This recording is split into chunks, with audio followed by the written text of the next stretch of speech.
Hello everyone, guys this is Rohit Agarwal और आज हम इस वीडियो में ट्रिग्नोमेट्रिक रेशियोज पढ़ने वाले हैं। Guys this is second part of trigonometric ratio. इससे पहले वाली जो वीडियो थी उसमें हमने ट्रिग्नोमेट्री क्या होता है, ट्रिग्नोमेट्रिक फंक्शन और ट्रिग्नोमेट्रिक रेशियोज और उनका रिलेशन हमने साइड के साथ पढ़ा था, राइट एंगल ट्रायंगल की। ठीक है, तो गाइस अगर आपने वो वीडियो मिस कर दी है तो उसका लिंक आपको डिस्क्रिप्शन बॉक्स में मिल जाएगा, वहां पे जाके भी उस वीडियो को देख सकते हैं। गाइस आज हम ट्रिग्नोमेट्रिक रेशियो पे बेस्ड इस वीडियो में 3 क्वेश्चंस करने वाले हैं। चलिए स्टार्ट करते हैं फर्स्ट क्वेश्चन से।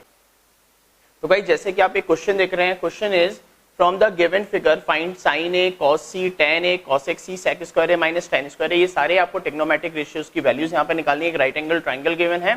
चलिए सबसे पहले एक राइट एंगल ट्रायंगल को हम ड्रॉ करते हैं।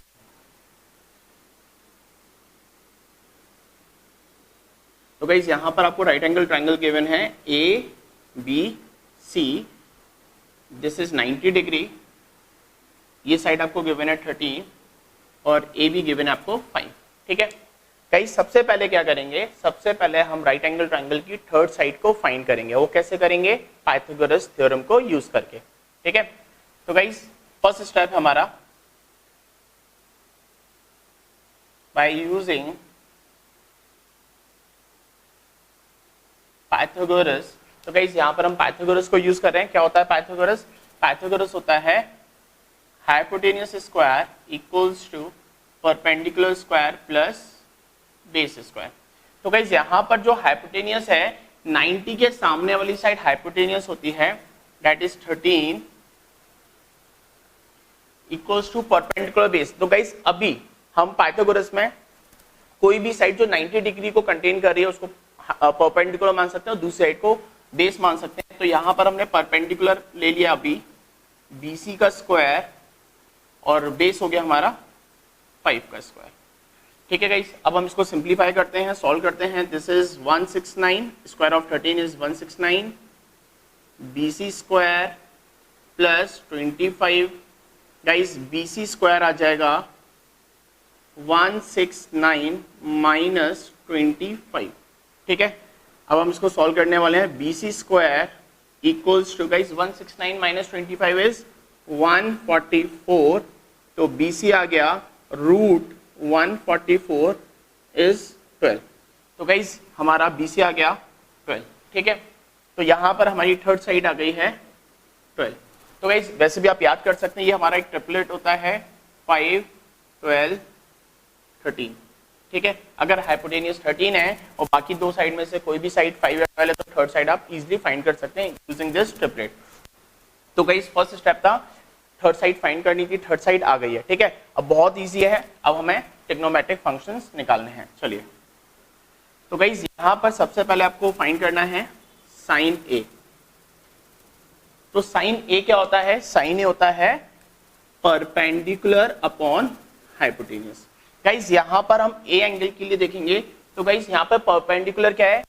ए के सामने वाली side is perpendicular. For A perpendicular is BC, perpendicular is BC and hypotenuse is side opposite to 90 degree, that is AC। Value को पुट कर देते हैं 12/13। इज आ गया sine A. Second is cos C। तो गाइस कॉस C हमें find करना है। क्या है कॉस C वो देखते हैं। यहां पर हम देखेंगे C के लिए। तो गाइस अब यहां पर एंगल A नहीं है, C है, तो C के लिए उसके सामने वाली साइड परपेंडिकुलर हो गया, हाइपोटेन्यूस ये रहेगी और ये हो जाएगा बेस। कॉस होता है बेस अपॉन हाइपोटेन्यूस। तो कॉस C के लिए ये परपेंडिकुलर, ये हाइपोटेन्यूस, तो बेस क्या है? BC है, BC upon AC। Guys BC is 12, AC is 13। ठीक है, next is tan A। Guys tan क्या होता है? tan होता है हमारा परपेंडिकुलर अपॉन बेस। गाइस यहां पर एंगल कौन सा है? A है, तो for A this is perpendicular side opposite to angle and base is BA। तो guys BC is 12, BA is 5। ठीक है, तो ये आ गया हमारा 10 है। Next is cosec C। तो गाइस cosec होता है hypotenuse upon perpendicular. Cosec sine का अपोजिट होता है, रेसिप्रोकल होता है, तो कॉसेक हो गया हाइपोटेनियस अपॉन परपेंडिकुलर। गाइज यहाँ पे सी एंगल के लिए देखेंगे तो सी के लिए हाइपोटेनियस तो हमारा 30 है, और जो परपेंडिकुलर है वो सी के अपोजिट वाला है, दैट इज AP 13/5। ठीक है, तो गाइज आपको समझ में आ रहा होगा कैसे हमें साइड को सेलेक्ट करना है on the basis of angle, कौन सी परपेंडिकुलर होगी कौन सी बेस होगी, और जो लास्ट हमें फाइंड करना है that is sec square A minus tan square A. अब गाइस ऐसे क्वेश्चन को हम कैसे सॉल्व करते हैं जहां पर एक से ज्यादा ट्रिग्नोमेट्रिक रेशियो यूज होते हैं, तो उसको देख लेते हैं। सेक square A minus tan square ए। ठीक है, तो गाइस यहां पर हम सेक को लिखेंगे, सेक होता है हमारा, सेक होता है बेस अपॉन हाइपोटेनियस का स्क्वायर, और tan होता है हमारा परपेंडिकुलर, नहीं सॉरी गाइस मैं कॉस की वैल्यू लिख गया, सेक होता है हाइपोटेनियस अपॉन बेस का स्क्वायर, और tan होता है परपेंडिकुलर अपॉन बेस का स्क्वायर। ठीक है, अब यहां पर आप सीधे वैल्यूज लिख सकते हैं, साइड भी लिख सकते हैं, वैल्यूज भी लिख सकते हैं। गाइस यहां पर ए एंगल की बात हो रही है, तो ए के लिए हाइपोटेनियस हो गया 13, बेस हो गया यहां पर हमारा 5 फॉर एंगल ए, यहां पे भी सेम एंगल है ए, परपेंडिकुलर हो गया 12 और बेस हो गया 5। तो गाइस आपको एंगल के अकॉर्डिंग ही परपेंडिकुलर और बेस की वैल्यू पुट करनी है। सॉल्व करते हैं, 169/25 माइनस 144/25। गाइस एलसीएम लेंगे कितना आएगा, 25 आएगा, 25 माइनस 144 इज 25/25, सॉल्व करेंगे 1। तो guys sec square A minus tan square ए की वैल्यू यहाँ पर आ गई 1 सॉल्व करने पर। ठीक है गाइस, तो गाइस ऐसे बहुत सारे क्वेश्चन मिलेंगे। सबसे पहले आपको पाइथागोरस को यूज करके रिमेनिंग साइड फाइंड करनी है राइट एंगल ट्रायंगल की। उसके बाद जो भी आपसे ट्रिग्नोमेट्रिक रेशियो की वैल्यू पूछी जाए, या बहुत सारे ट्रिग्नोमेट्रिक रेशियो को मिला के एक क्वेश्चन बनता है, अगर उसकी वैल्यू पूछी है तो आपको कुछ नहीं करना है गाइस, सिर्फ रिलेशन पुट करना है, trigonometric ratio side of the right angle triangle, उसके बाद वैल्यूज को पुट करके सिंप्लीफाई करना है। एक मेन पॉइंट आपको याद रखना है, परपेंडिकुलर और बेस, तो हमेशा याद रखिएगा कौन से एंगल की बात हो रही है उसके अकॉर्डिंग ही परपेंडिकुलर और बेस की वैल्यू आपको लिखनी है। ठीक है, चलिए एक और क्वेश्चन देखते हैं। चलिए गाइस एक और क्वेश्चन देखते हैं। Question is in a right angle triangle, एक राइट एंगल ट्रायंगल है, if angle A is acute, नहीं हाँ, if angle A is acute and cot A is 4/3, find the remaining trigonometric ratios. तो guys इस question में आपको एक trigonometric ratio की वैल्यू गिवन है, that is cot A which is 4/3। ठीक है, समझ में आ गया, और आपको बाकी के सारे ट्रिग्नोमेट्रिक रेशियोज की वैल्यू यहाँ पे फाइंड करनी है। तो गाइज यहाँ पर हम कैसे स्टार्ट करेंगे, तो सबसे पहले हम ये देखेंगे जो ट्रिग्नोमेट्रिक रेशियो में गिवन है वो क्या होता है, साइड के साथ उसका रिलेशन। तो गाइज कॉट होता है बेस अपॉन परपेंडिकुलर। ठीक है, तो यहां से आपको बेस की वैल्यू मालूम पड़ गई राइट एंगल ट्रायंगल की, दैट इज 4k, और परपेंडिकुलर की वैल्यू मालूम पड़ गई 3k। गाइस ये एक रेशियो है, तो जब भी आप वैल्यूज को अलग करेंगे, सेपरेट करेंगे, तो हमेशा एक वेरिएबल k या x आपको लिखना पड़ेगा। ठीक है गाइस, तो गाइस ये हो गया हमारा स्टेप 1। अब स्टेप 2 में हम क्या करेंगे, तो गाइस हमें परपेंडिकुलर पता है, बेस पता है, तो यहां पर हम पाइथागोरस को यूज करके थर्ड साइड हाइपोटेनियस को फाइंड करेंगे।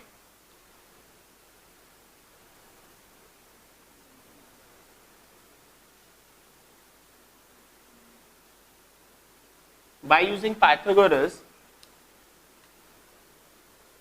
hypotenuse square equals to perpendicular square plus base square। ठीक है गाइज यहां पर हाइपोटेनियस हमें नहीं पता है, परपेंडिकुलर इज 3k स्क्वायर और बेस इज 4k स्क्वायर। ठीक है गाइज, सॉल्व करते हैं, 9k square plus 16k square. यहां पर हमने क्या किया, स्क्वायर करा टर्म्स का, अब ऐड करेंगे h square is 25 k square, h equals to root 25 k square which is 5k। तो भाई याद रखिएगा k स्क्वायर भी रूट के बाहर आके k हो जाएगा, ठीक है। तो गाइज यहां से हमारा हाइपोटेनियस आ गया, दिस इज स्टेप 2, राइट। अब क्या करेंगे गाइज, अब वापस चलते हैं क्वेश्चन पे। पूछा क्या है, find the remaining trigonometric ratios. Remaining trigonometric ratio मतलब कौन हमें गिवन है, तो बाकी के हमारे पास 5 ट्रिग्नोमेट्रिक रेशियो बचते हैं, उनकी वैल्यूज को फाइंड करना है। तो गाइज सबसे पहला जो ट्रिग्नोमेट्रिक रेशियो होता है दैट इज साइन, ठीक है, एंगल है ए।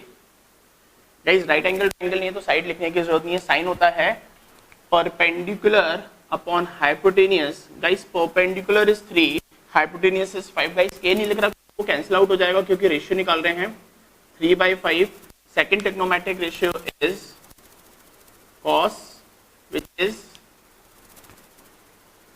Base upon hypotenuse. तो गाइज यहाँ पर बेस हमारा 4 है, हाइपोटेनियस 5 है, ठीक है। Next trigonometric ratio is tan which is perpendicular upon base, right. पता है आप लोगों को परपेंडिकुलर कितना है, यहाँ पर परपेंडिकुलर है हमारा 3 और बेस है हमारा 4, ठीक है। Next trigonometric ratio is cosec which is क्या होता है guys, height upon hypotenuse upon perpendicular, hypotenuse is 5, perpendicular is 3। And last trigonometric ratio जो फाइंड करना है दैट इज sec a, और उसकी वैल्यू क्या होती है, वो होता है hypotenuse upon base. Guys hypotenuse है हमारा 5 और बेस कितना है, बेस इज 4। तो गाइज ये हमारे सारे ट्रिग्नोमेट्रिक रेशियोज की वैल्यूज यहाँ पर आ गई हैं। तो अगेन बहुत सिंपल क्वेश्चन है, बस क्या करना है, अगर आपको किसी ट्रिग्नोमेट्रिक रेशियो की वैल्यू गिवन है तो वहां से आपके पास 2 साइड की वैल्यू आ जाएगी, पाइथागोरस को यूज करके आपको थर्ड साइड फाइंड करनी है, ठीक है। चलिए एक और क्वेश्चन देखते हैं। तो guys question is given 13 sin a equals to 12। यहाँ पर अगेन आपको एक रिलेशन गिवन है और आपको फाइंड करना है 2 टर्म है यहाँ पर, sec a minus tan a, एक ये फाइंड करना है और 1/cos square a minus tan square a ये फाइंड करना है। तो गाइस सबसे पहले लिखते हैं क्या गिवन है हमें गिवन है 13 sin a इक्वल्स टू 12, ठीक है। तो गाइस एक ट्रिग्नोमेट्रिक रेशियो की वैल्यू गिवन है, अगर देखा जाए तो आपको लगेगा 12/1 है, नहीं, बस यही चीज यहाँ पर आपको समझनी है। इसको हम क्या करेंगे, इसको हम लिख लेंगे sin a इक्वल्स टू 12/13। समझ में आया। तो जब भी कोई भी कोफिशिएंट किसी भी ट्रिग्नोमेट्रिक रेशियो के साथ गिवन है तो आप उसको दूसरी साइड ले आएंगे, ठीक है। तो गाइज यहां पर अब देखते हैं हमें कौन कौन सी 2 साइड्स गिवन है। तो साइन होता है परपेंडिकुलर अपॉन हाइपोटेनियस, मतलब यहां पर हमें परपेंडिकुलर पता है 12x और हाइपोटेनियस पता है 13x, ठीक है। अब हमें थर्ड साइड फाइंड करनी है दैट इज बेस, और वो कैसे कर सकते हैं, पाइथागोरस से। गाइज अगर आप समझें यहाँ पर हमने एक ट्रिपलेट की बात करी है, तो एक ट्रिपलेट होता है, आप इसको नोट कर सकते हैं 5, 12, 13। तो गाइज 12 और 13 गिवन है, तो जो नेक्स्ट साइड होगी, रिमेनिंग साइड होगी, वो अपने आप 5 आ जाएगी, ठीक है। तो आप डायरेक्ट भी कर सकते हैं, ठीक है। चलिए हम यहाँ पे पाइथागोरस को यूज करते हैं।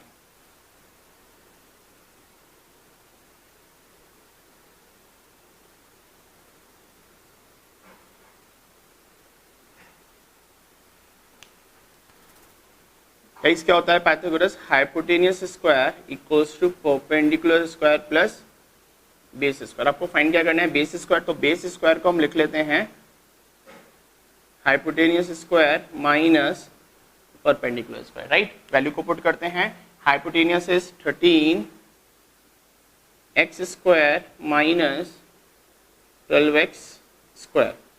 गाइस सॉल्व करेंगे, हो जाएगा 169 x square minus 144 x square. ये हो गया हमारा क्या, बी स्क्वायर आ गया, सब्ट्रैक्ट करिए, ये आ जाएगा 25 एक्स स्क्वायर।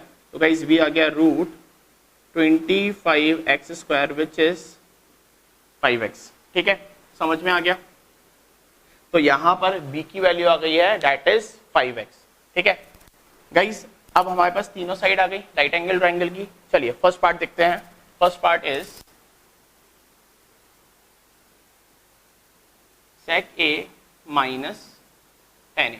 गाइस आपको इसकी वैल्यू फाइंड करनी है। तो सेक क्या होता है? सेक होता है हाइपोटेनियस अपॉन बेस, टेन होता है परपेंडिकुलर अपॉन बेस। तो गाइस सबसे पहले जो रिलेशन है हमने वो लिख लिया और अब वैल्यूज को पुट करेंगे। हाइपोटेनियस इज 13 और बेस इज 5, तो इसको हम लिख लेंगे 13 upon 5 minus perpendicular is 12, base is 5, 12 by 5। Guys अब क्या करने वाले हैं? एलसीएम लेंगे। तो गाइस इसका एलसीएम आ जाएगा 5, एलसीएम लिया, न्यूमरेटर में आ जाएगा 13 माइनस 12 दैट इज 1 अपॉन 5। तो गाइस ये वैल्यू आ गई सेक माइनस 10a की, ठीक है। Guys second part is 1 upon cos square a minus tan square a, ठीक है। तो गाइस वैल्यूज को पुट करते हैं। 1 अपॉन, गाइस cos क्या होता है? cos होता है बेस अपॉन हाइपोटेनियस का स्क्वायर, ठीक है, और tan होता है परपेंडिकुलर अपॉन बेस का होल स्क्वायर, ठीक है। अब गाइस इसको कैसे लिखेंगे? तो गाइस यहाँ पे जो हाइपोटेनियस है वो न्यूमरेटर में चला जाएगा, ये हो जाएगा हमारा h upon B whole square minus p upon B whole square, right. चलिए वैल्यू पुट करते हैं। तो हाइपोटेनियस हमें गिवन है 13, तो यहाँ पर हो गया ये 13, इस हमने फाइंड किया था 5 whole square minus whole square. Guys मैं x इसलिए नहीं लिख रहा क्योंकि रेशियो फाइंड कर रहे हैं, तो x ऑटोमेटिकली एलिमिनेट हो जाएगा। 169 माइनस 144 अपॉन 25। गाइस एलसीएम लिया 25, कितना आएगा? 169 minus 144 which is upon 25, solve करेंगे 1। तो गाइस यहाँ पर इसकी वैल्यू आ गई है 1, ठीक है। तो अगेन सेम क्वेश्चन है, बस याद रखना है अगर कोई कोफिशिएंट ट्रिग्नोमेट्रिक रेशियो से पहले आता है तो उसको आपको डिनोमिनेटर में लिख के जाना है, वहां से दो साइड मालूम पड़ जाएंगी, पाइथागोरस को यूज करके थर्ड साइड आप फाइंड कर लेंगे और जो भी आपसे पूछा जाएगा आप सिंपल वैल्यूज को पुट करके इजिली आंसर फाइंड कर पाएंगे। तो आई होप कि आपको आज का कंसेप्ट क्लियरली समझ में आया होगा, थोड़ा इजी हो जाएगा अब आप लोगों के लिए ट्रिग्नोमेट्री करना, ठीक है। चलिए गाइस, तो गाइस आई होप कि आपको आज का कंसेप्ट समझ में आया होगा। अब आप लोगों के लिए ट्रिग्नोमेट्री करना बहुत इजी हो जाएगा, ठीक है।